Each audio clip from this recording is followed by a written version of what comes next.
Welcome to season 4 of the Be Your Own Kind podcast. I am so excited to share some new ideas and experiences with you and also introduce some more wonderful and fantastic people on the platform. Be sure to visit our site, www.beyourownkind.com, to be able to keep up with the latest news and the latest blogs and content. Also, we have a Facebook community that involves giveaways, touch base, and exclusive deals. If you like the content, be sure to tip your girl a matcha tea on Ko-fi, located at ko-fi.com/be your own kind 24. Thanks again for your continued support and enjoy the episode. Good evening, Kiana. How are you today? Good evening. I'm fine. I'm doing well. Okay. Yes. Where are you located? I'm in Memphis, Tennessee. Oh, it's hot. I was going to ask you how was the weather today, but it's always Yeah, hot. it's hot. I'm over here in Indiana sweating. Like, yes, we went from like winter to summer. There was no spring, like Right. absolutely no spring. Yeah. Well, we got a little bit of spring, but yeah, you're right. It's like starting Monday, it was hot. I actually had shorts on Tuesday. I was like, oh my God. Yeah, this weather is kind of doing its own thing. But thank you for being a guest on the podcast. Always exciting to meet a beautiful face and a beautiful spirit. I read like your short bio of your story, and it was so inspirational. I'd just like you to share your story with us today. Well, first of all, I want to say thank you for letting me be on here and talk today. I'm from Memphis, Tennessee. I was born with end-stage renal disease, and because of that, I developed heart issues as well. I've had 2 kidney transplants, as well as a heart valve replacement. I've had several surgeries, but what prompted me to write my book, Why Not Me? A Story of Strength, Endurance, and Faith, is because I wanted to inspire others. People have always told me that, oh, you're so strong, you're such a soldier, and I'm like, okay, I don't get it. But as I got older, I got it.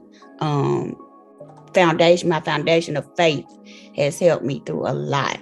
So I would like my reason in writing this book because I want to help others chronically ill young women, who may be going through and just wondering why me. And it's not always that why me. You can transform your mind, and God can let you know that why not me. He used the least of them in the Bible, people who nobody even thought could be used to perform miracles and works and wonders, so why not me? And like I say, so I've had, and it's not even just the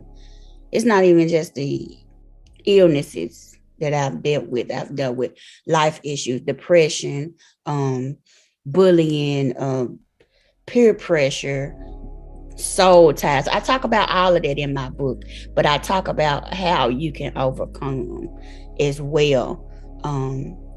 How you can overcome all of that with just the foundation of God.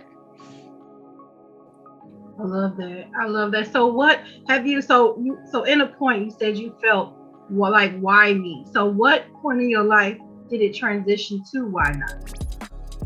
I think back in 2020 when I wrote the book, I was going into a deep depression again. And I was also in the midst of I've always believed in God, but just wavering, in that why is this always happening to me? And when the pandemic first started, and they were doing the better at home thing where everybody had to stay at home, and I was actually working in a hospital, and my doctors, they recommended that I stop working in the hospital because of the environment, and it was too risky for my own health. And like I said, I was going into a deep depression, and one day I just laying in the bed, I just heard God say, write about it, write it.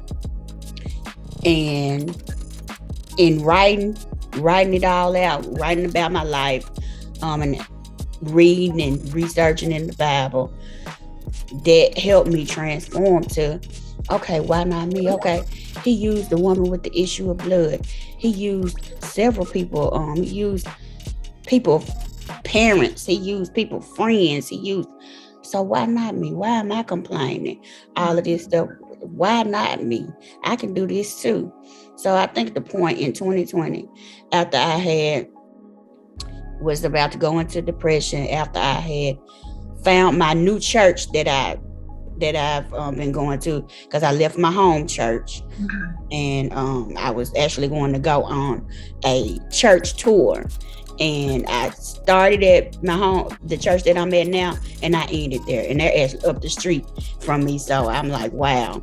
So just getting that foundation, more understanding from my pastor and everything, all of that just it shifted my mind slowly but surely and birthed that book for me. Wow, that's amazing.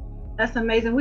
But you're right. You know, when I read some of those stories, I'm like, man, I feel like I complain about like the little stuff, and then you read like not just Bible stories, but just stories in general, and you see people with better spirits that's Right, working for God, fulfilling His purpose, right, and I'm over here with a hangnail, and I'm just like, oh, why?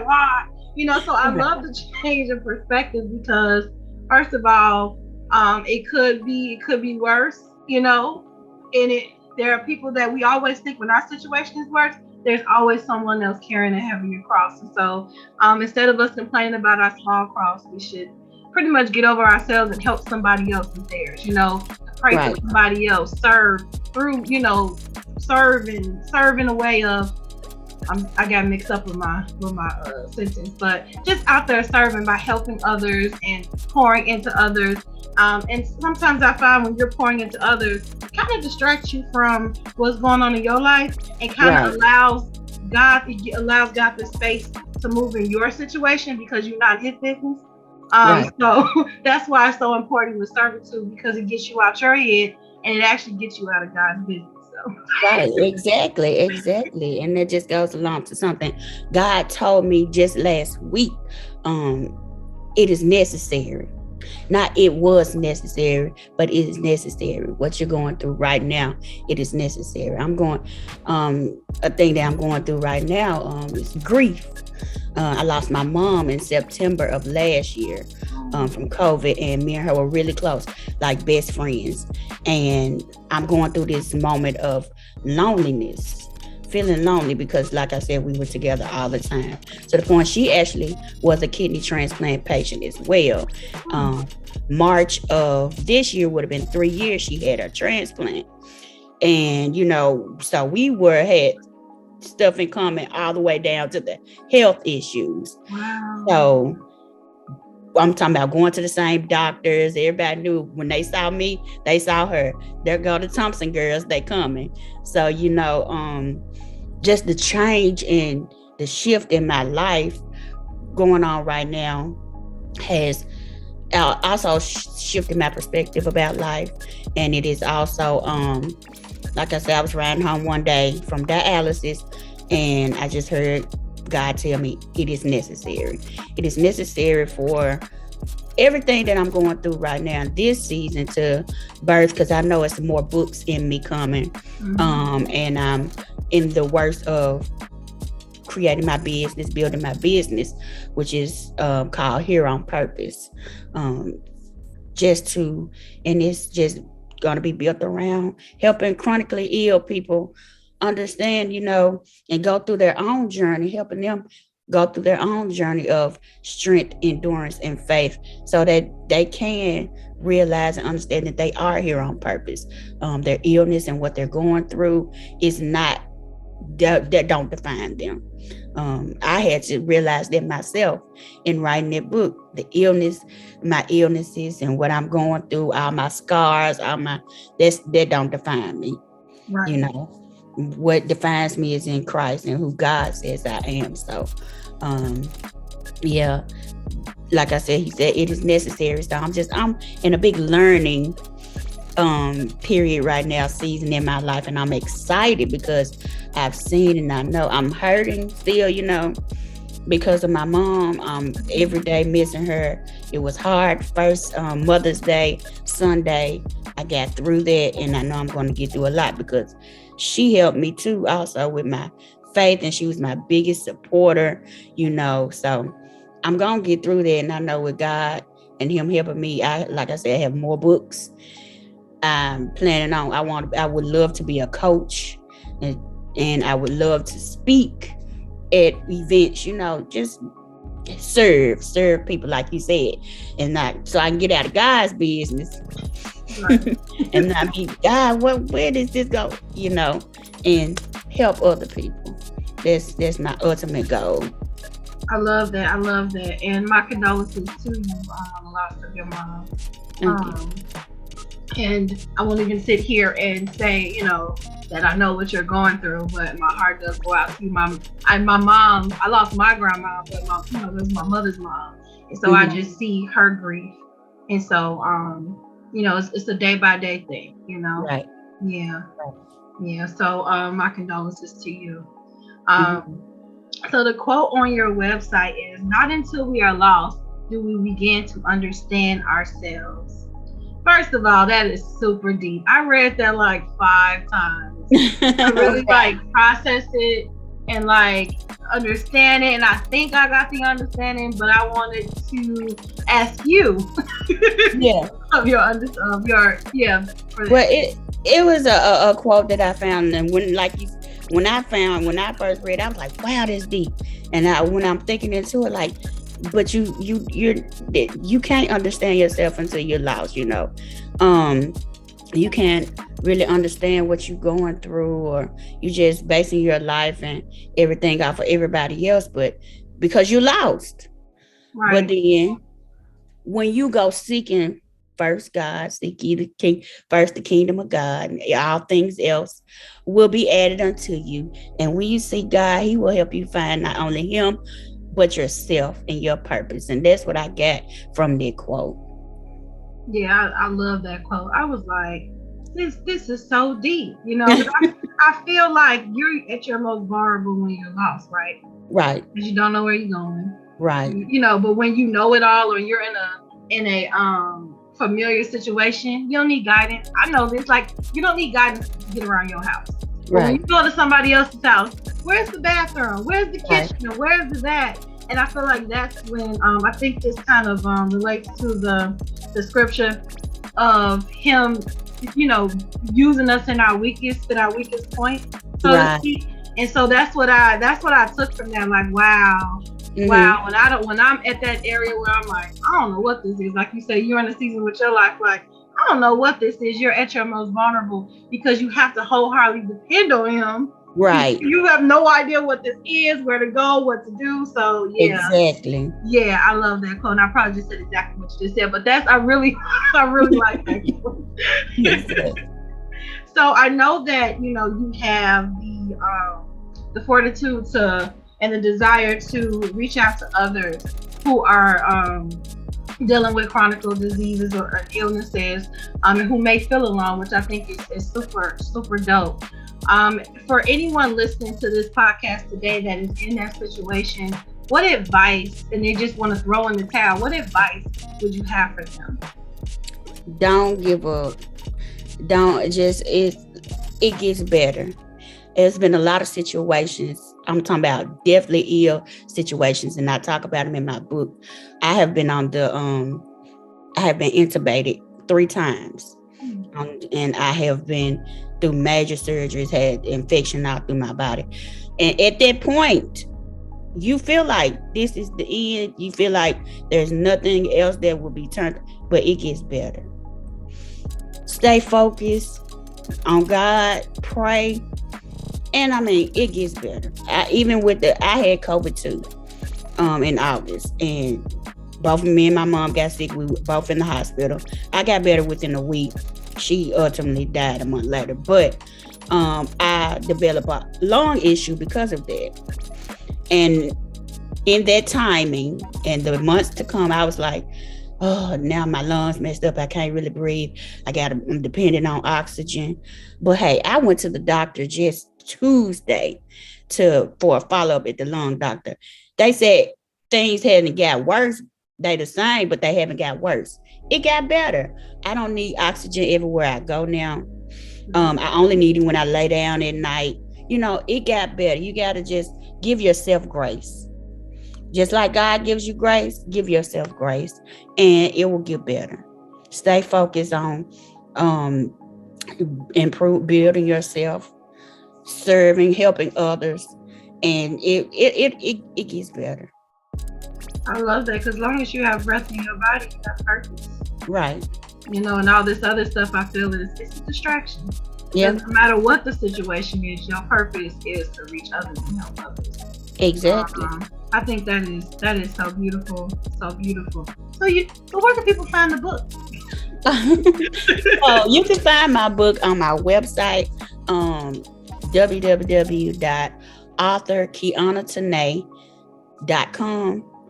You can also get it on Amazon, and they can also get it on Barnes and Noble. And this is my book, and the title is Why Not Me? A Story of Strength, Endurance, and Faith. But yes, you can find it on all three of those platforms. I'm working on now revamping my website, but they definitely can still get it on my website and Amazon and BarnesandNoble.com.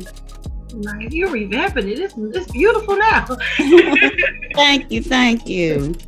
But if you like me, I'm like, I need to change. I've been putting Yeah.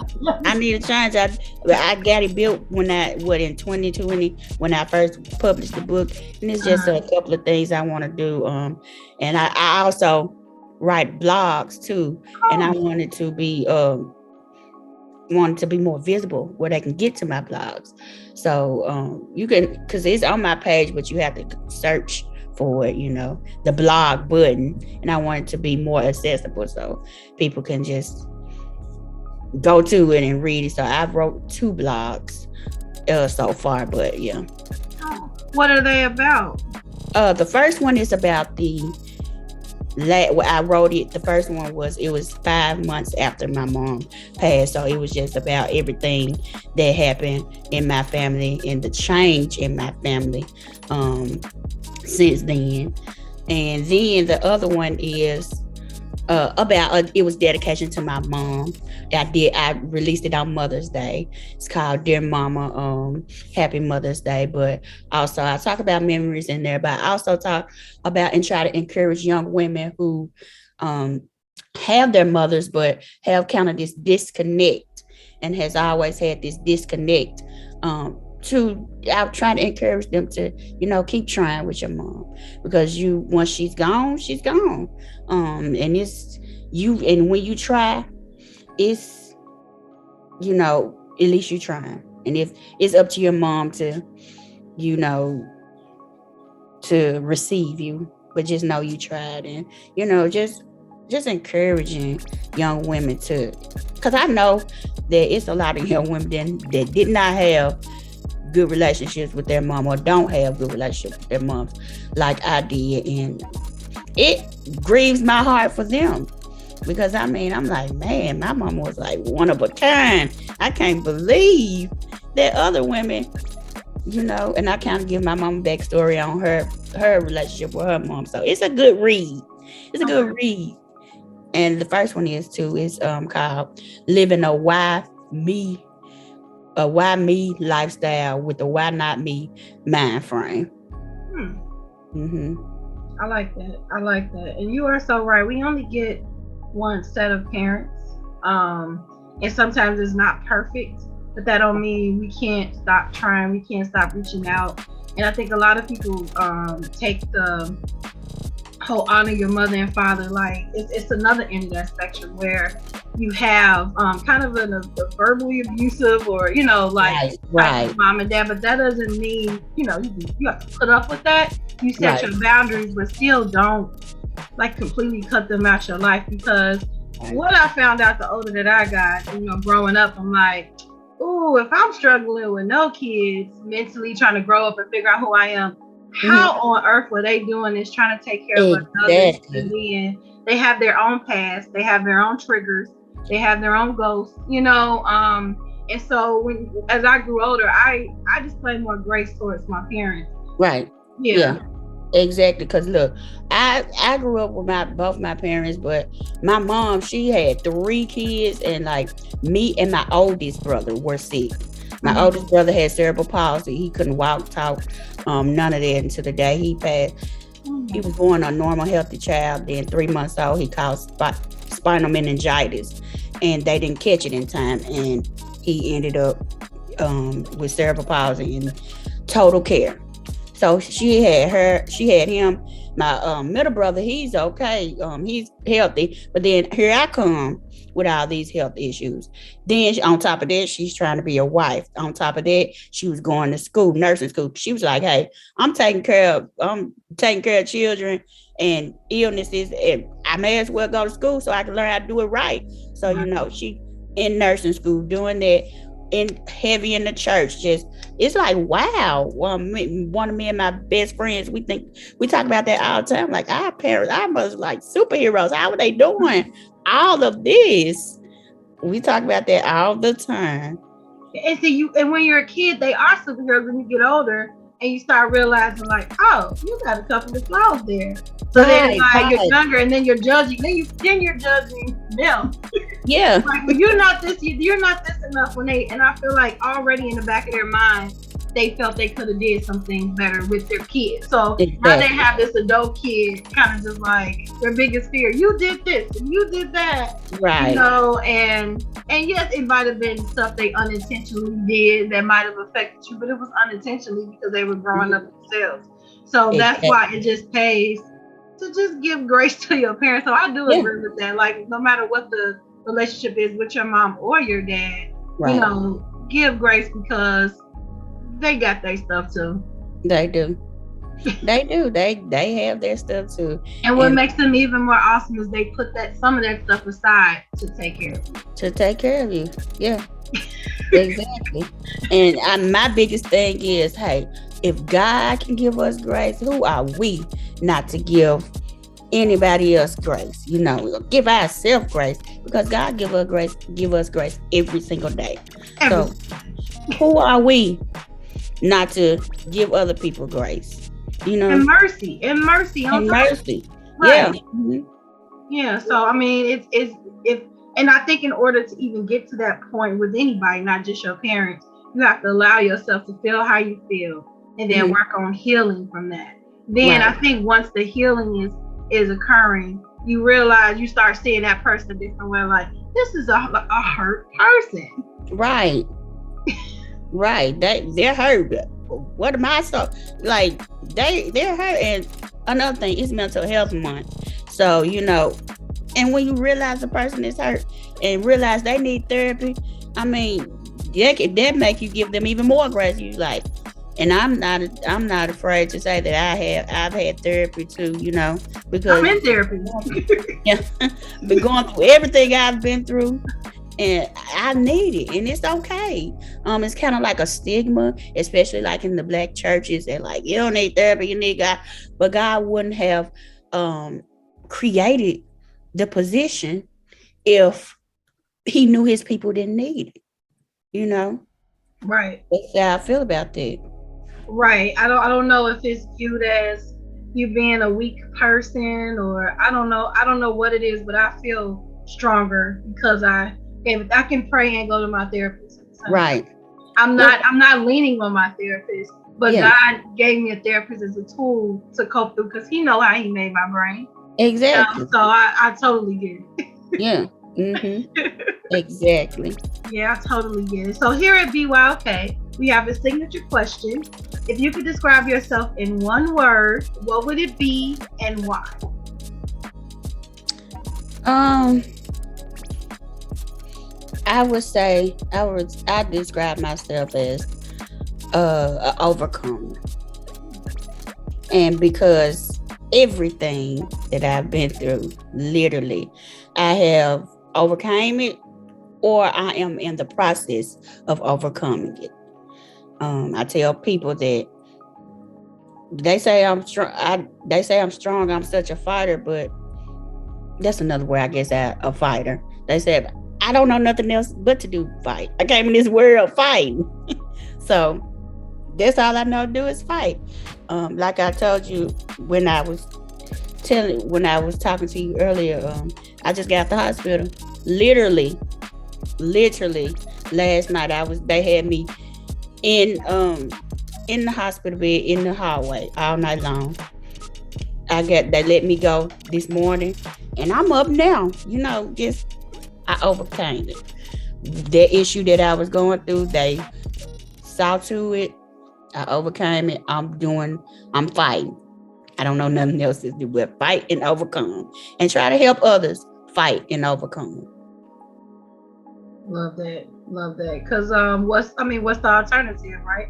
Right. What else you gonna do? Just lay down and give up? What's right? What's that gonna do for you? Keep you in that same spot. Mm-hmm. Yep. Kiauna, you are so inspirational. You really, really are. And I love that you are sharing your light with others, because there's so many people that's looking for that light. They're in that dark space. They're just looking for that light. They're looking for not to be judged. They're looking not to even be pitied. Right. Just to be treated as a person. Right. And that was my biggest thing. That has always been my biggest thing. I talk about that in my book too, that I never want to be judged. I never want to be pitied. Like, don't pity me. Like, just understand me. Right. Just try to understand where I'm coming from. I'm just like you, just a little different, but I'm just like you. That's why I love your be your own kind. I love that, because that's all I'm trying to be, is be my own kind. I love that. Thank you. Girl, me too. So I know that you're looking into you have future projects. You were saying about being a coach and brushing up the already beautiful website. Are there any projects that you didn't mention that's upcoming? No, well, I want to do a planner and a workbook too, okay, to coincide with my coaching, the workbook. And the planner, I want to do it mainly for people with chronic illness, but because me, I forget the times of taking my medicine sometimes. You have so many medicines, you have so many doctor visits, so I want to do something tailored to that, but then also have some inspirational stuff in there too, to help them motivate, be productive through the day, with working, with starting their own businesses, with doing things like this. So yeah, I'm in the works of doing that as well. I love that. Hey, you heard this first. Don't go stealing ideas. Copyright. Right, copyright. Because that's a great idea. Because it's hard to keep up with all them doctor's appointments, and I can imagine. Yeah. Mm-hmm. Yeah. I know my grandma, paternal grandma, have it all on the calendar to try to look at it. But if she missed it, she refuses to put anything in the phone. She's like, "Oh, I got something tomorrow." Yes, just look at the calendar. So to have everything there. And she's always looking for papers and rattling around. So yes, that's totally me. Yeah, I'm a planner girl at heart too. I love planners. I got a bunch of planners over on my desk. I love pens and paper and all journals and notebooks. So I just want to create my own, kind of put my own spin to it. I love that. Once again, thank you so much for being on our show. Where can people find you? You can find me on Facebook at Author Kiauna Thompson, or just my personal Facebook is Kiauna Thompson. You can find me on Instagram at Author Kiauna Speaks. And that's mainly what I'm on right now. Okay, that's a pretty name, Kiauna Thompson. I like that comment. Thank you. So listeners, I hope that you have found yourself inspired and gave you a little to keep going. No matter what you're going through, you gotta fight, because the other alternative, there is no alternative. Mm-mm. Fight. That's the thing. We're just gonna get rid of all alternatives and just keep Right. going and pressing forward, towards our purpose. And until next time, don't forget to be kind to yourself and to each other. Bye. Bye.